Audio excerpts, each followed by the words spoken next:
If you'd like to use special effects such as freeze frames in CapCut desktop app, I'm going to show you exactly how to do that. So let's get freezing.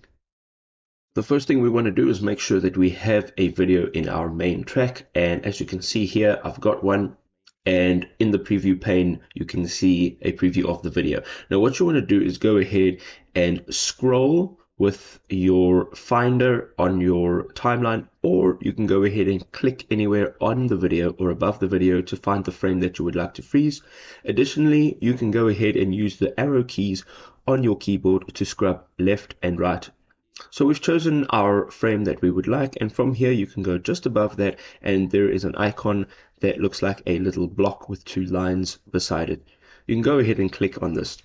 Now basically what this is going to do is create a freeze frame of the frame that you were selected at that point. So it'll create by default a 3-second image of that frame, and you can now go ahead and change the duration of this frame. You can also alter other pieces and bits of it by going up to the top right hand side and going into adjustment.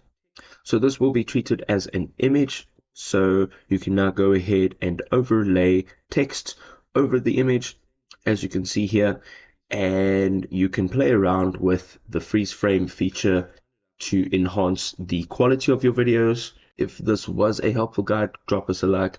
We'll see you next time, people. Peace out.